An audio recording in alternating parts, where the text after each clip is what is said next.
Mes amis, aujourd'hui, on va parler d'un joueur que beaucoup sous-estiment. Un joueur qui ne fait pas forcément la une, qui ne marque pas toujours, mais qui est indispensable sur le terrain, Carl-Fred Sainté. Oui, si tu ne le connais pas encore, reste bien jusqu'à la fin, parce que ce joueur pourrait être l'un des plus importants pour l'avenir d'Haïti.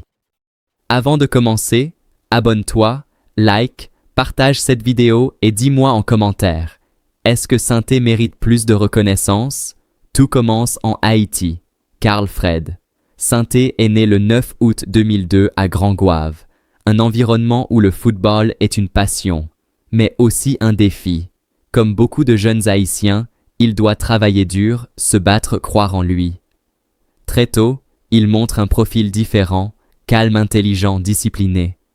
Ce n'est pas le joueur qui fait des gestes spectaculaires, mais c'est celui qui fait jouer l'équipe.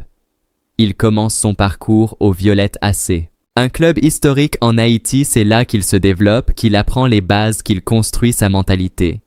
Mais pour progresser, il doit franchir un cap direction les États-Unis. Et là, tout change. Il passe par plusieurs clubs. FC Dallas, New Mexico, United, Phoenix, Rising, FC. Et aujourd'hui, il évolue avec El Paso Locomotive FC. Ce parcours montre une chose, il travaille, il progresse, il ne lâche jamais.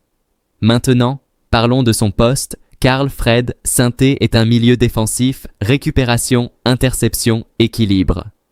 C'est le genre de joueur que tu ne vois pas toujours, mais sans lui, l'équipe ne fonctionne pas. Et ça, c'est très important, parce que dans le football moderne, chaque grande équipe a un joueur comme lui. Profil physique, environ 1m80 solide endurant. Il peut gagner des duels, récupérer des ballons, protéger la défense. Mais ce qui le rend spécial, ce n'est pas seulement son physique, c'est son intelligence, il lit le jeu, il anticipe, il se place bien. Et ça, c'est rare. Maintenant, parlons de la sélection nationale. Carl-Fred Sainté est déjà un joueur important, plus de 20 convocations, participation à la Gold Cup 2023, mais surtout, il a participé à une qualification historique, la Coupe du Monde 2026, et ça, c'est énorme pour Haïti. Mais il y a encore plus impressionnant.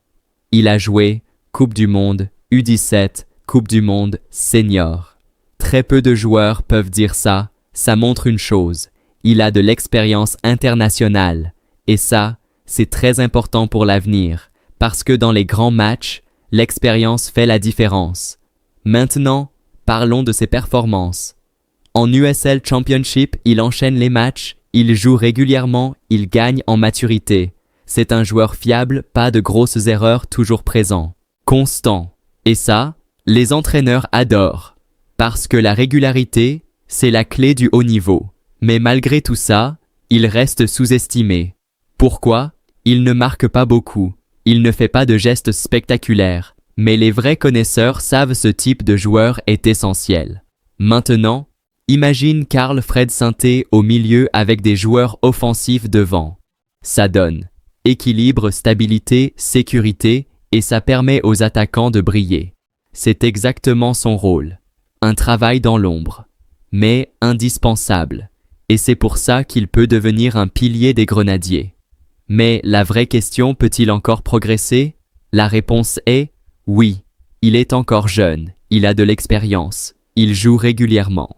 Donc, il peut devenir encore plus fort. Mais pour ça, il doit continuer à travailler. Conclusion. Carl-Fred Sainté n'est peut-être pas le joueur le plus spectaculaire, mais il est l'un des plus importants. Et dans les prochaines années, il peut devenir indispensable. Maintenant dis-moi, Sainté titulaire ou pas? Est-il sous-coté? Like, abonne-toi, partage et reste connecté. Partie 2 arrive. On va analyser ses qualités en détail, ses faiblesses et son avenir. Parce que le futur du football haïtien est déjà là.